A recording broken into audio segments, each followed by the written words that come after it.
I now look to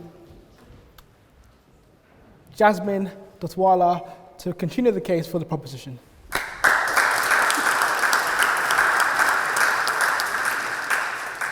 Thank you, Mr. President, and good evening, Oxford Union. First of all, thank you so much for the invitation to speak here today at this historic venue. It's a great honour. I'm wearing a long frock in case my legs and crossing them distracts any future MPs. I find it fascinating that this debate is analysing these two men, one who was shaped by the Oxford Union and the other who was respected enough here to be invited in 2016, but not enough to let him set up a scholarship here in 2018.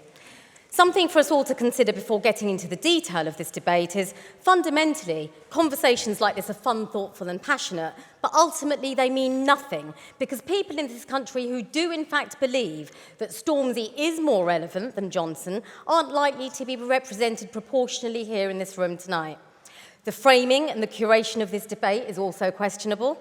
Firstly, I abhor the referral to the Prime Minister as Boris in the title of this motion. This man is a politician, holding the highest office in the land, a servant, supposedly, of the people. He's not Madonna, not Rihanna. Calling him Boris automatically ascribes him a man of the people, with a culturally relevant moniker, which he most definitely is not. And secondly, just by the lineup of who is on this opposition, the curators of this debate seem to suggest that regardless of what he achieves, criminality and gang culture are significant markers of the Stormzy brand. The implication and the smear are clear. You've shown your hand even before the first speaker spoke. This motion is about relevance, which is measured by marketing and influencer experts. You have here a gang culture expert, an academic who has studied the culture from the outside and whose speciality is linking crime and music, and someone who rejects claims that racism in this country even exists.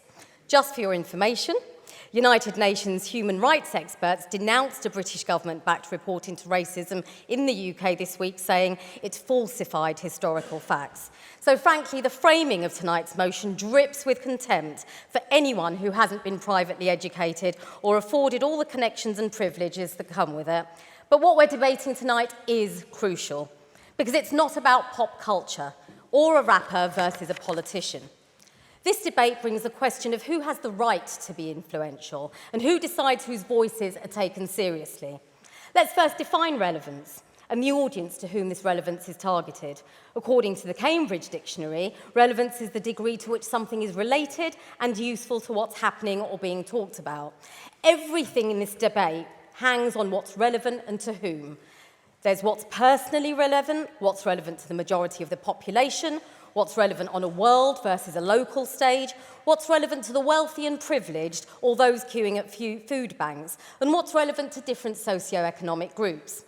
Relevance doesn't hang on Spotify numbers or in the Houses of Parliament. It's about the individual capacity to use your voice and power to create deep, effective social change, which Stormzy does with his various initiatives.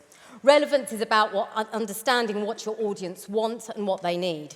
For example, Stormzy publicly challenged why black people were not allowed entry into nightclubs. Stormzy saw a lack of opportunities at elite universities for working-class black students, so he acted by providing, to date, 36 scholarships to Cambridge University. Stormzy saw a lack of book deals for working-class writers of colour, so he created one with Murky Books. Can you imagine how far and how high these seeds of opportunity will grow in the future? Like Marcus Rashford and Greta Thunberg, their power to transform and mobilise, to influence the rich and powerful for good, yet operate on a grassroots level to effect change, is truly extraordinary. These are people who use their voice and You're not Kanye West, babes, you can't interrupt, sit down.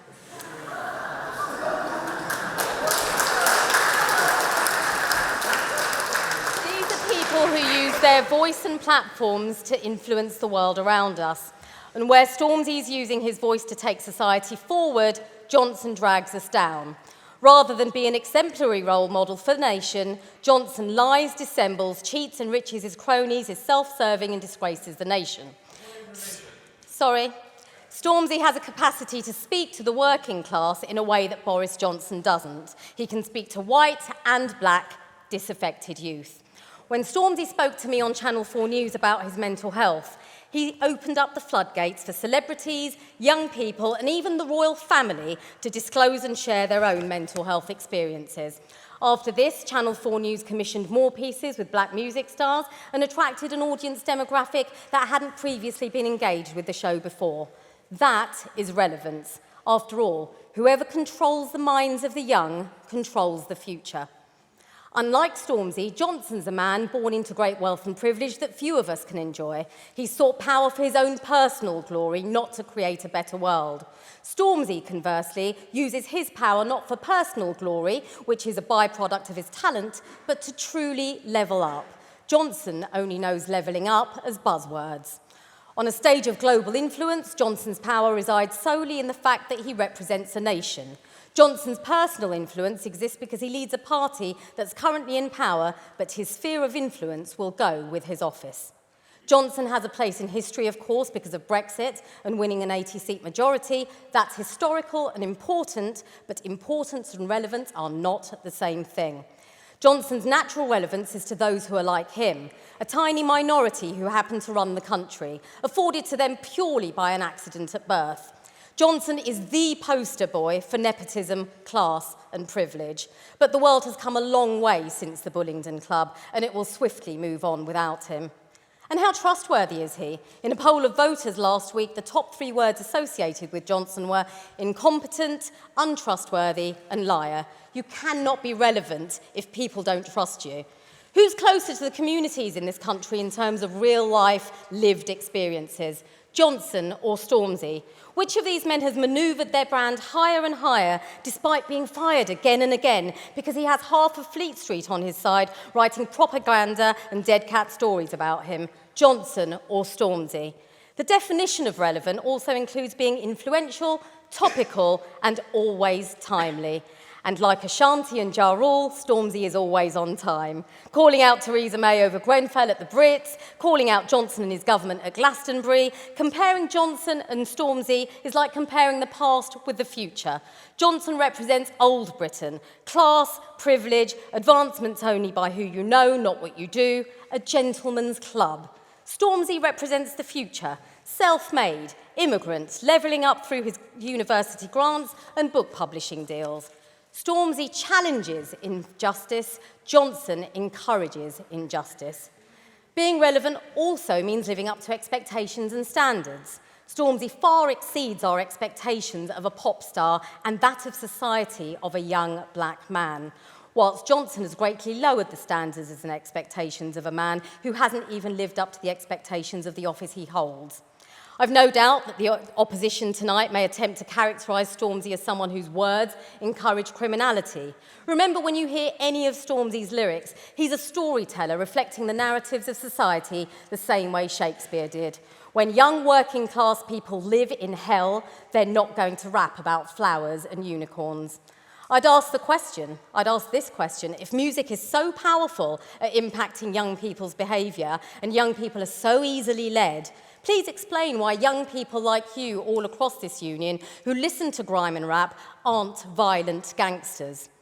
It's not rocket science, it's your environment that shapes you. All of you here are from an environment which affords you opportunity. In fact, the Equality Trust says the link between economic inequality and violent crime is well established.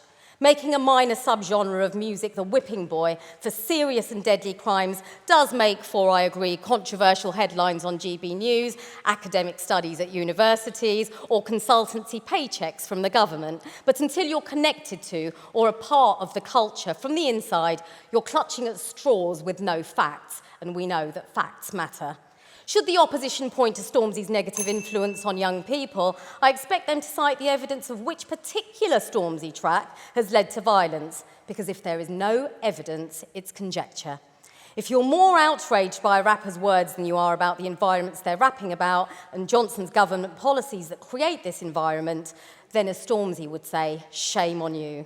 Blaming music lets off those in power, and it means that they can avoid facing up to the home truths about generations of entrenched and systematic inequality. I mean, honestly, it's just lazy. British politicians have been attempting to link the deaths of teenagers to rap and grime for decades now. Before that, it was ska music and punk. As if gangs didn't exist in Glasgow and Croydon long before Stormzy picked up a mic to rap. For balance, I'll list the full extent of Boris Johnson's negative lyrics.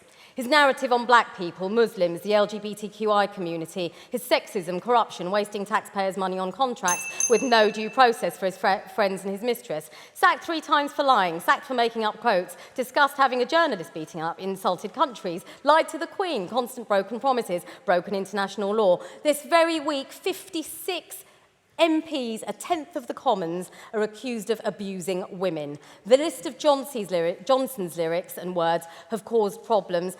That list isn't just as long as my arm, it's as long as all of our arms linked together in this room.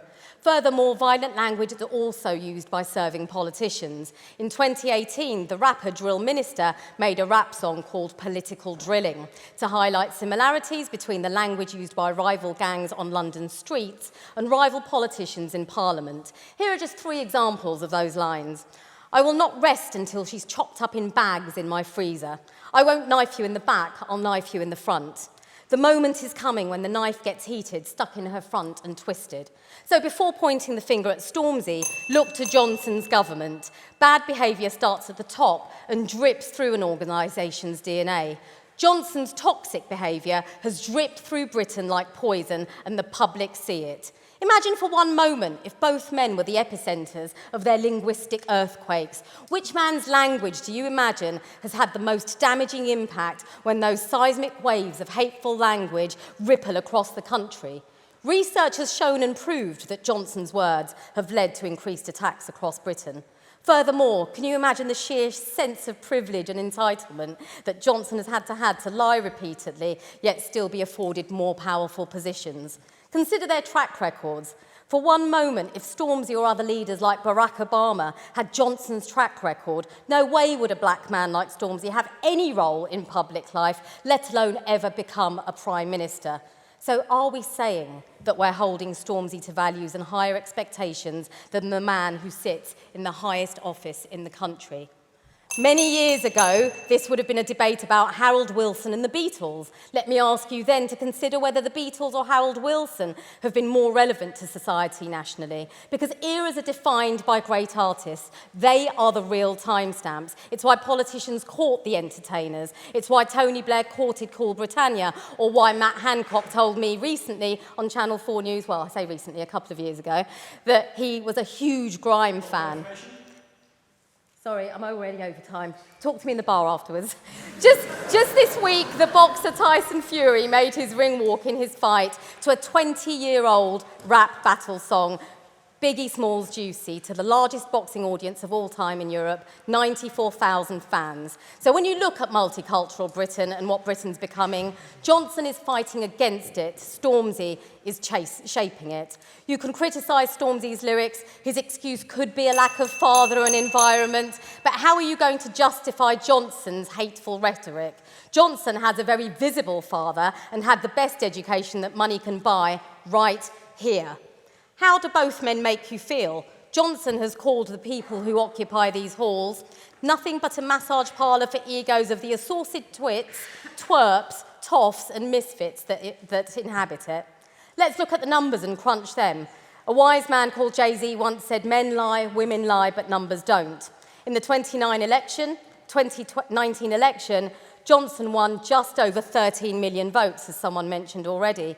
Vossi Bop, just one video from Stormzy, 136 million views. I also had a marketing company crunch the numbers on Boris Johnson's Instagram account. He has 1.7 million followers with just 4% engagement. In contrast, before Stormzy shut down his Instagram, he had more than 3 million followers who were over 75% highly engaged. Remember, whoever controls the youth controls the future. Stormzy's also building a school in Ghana. His religious faith has seen him win the Sanford St Martin's Trustees Award. So if a religious British establishment say that Stormzy's relevant, who are we to argue with God's messengers? Finally, let's look to their futures. Stormzy will release his third album later this year and is coveted by every media platform. The BBC said Stormzy is one of the most exciting names who are shaping culture in Britain today and across the world. Johnson is no longer relevant, that's why he'll soon lose his job. Therefore, this House should have all the evidence it needs to believe and agree that Michael Amari, aka Stormzy, is more relevant than Boris Johnson, and therefore I urge you to vote in favour of the motion tonight. Thank you for listening.